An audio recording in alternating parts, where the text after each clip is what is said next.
రాష్ట్రంలో గురుకులాల్లో విద్యార్థుల ఆత్మహత్యలపై గురుకులాలను సందర్శించేందుకు బీజేపీ పిలుపునిచ్చింది. అందులో భాగంగా చౌటుప్పల్ మండలం తూప్రాన్పేట్ పరిధిలోని మహాత్మా జ్యోతిరావు పులే బాలికల వెల్ఫేర్ పాఠశాల సందర్శనకు బీజేపీ ఓబీసీ మోర్చా నాయకులు ప్రయత్నించారు.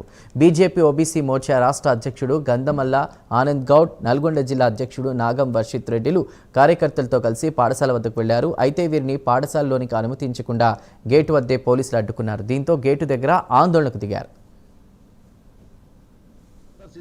మేము ఒక రోజు ముందు సమావేశం పెట్టి చెప్పి ఇక్కడికి వస్తే చౌటుప్పల్లో ఈ గురుకులంలో తూప్రాన్పేటలో ఆమె మేడం అంట.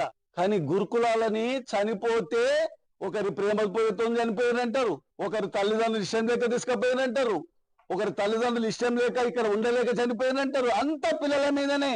కానీ మా దగ్గర జరిగిన ఇబ్బంది వల్ల పిల్లలు చనిపోయారని ఏ ఒక్కరు కూడా చెప్తలేరు. అంటే ఇప్పుడు చూసినాక ఏమనిపించింది, తూప్రాన్పేటలో మీరు మాలాంటి వ్యక్తులే వస్తే మీరు గేట్లో తాళమేసి మేము పెట్టింది తిని సాగుండ్రి, మేము ప్రభుత్వ పరంగా వచ్చి దాంట్లో సగం మింగుతాము, ప్రభుత్వం పరంగా ఇచ్చిన లేబర్ను ఉపయోగించుకుంటా ఈ మరుగుదొడ్లు శుభ్రపరచము, ఒంటరు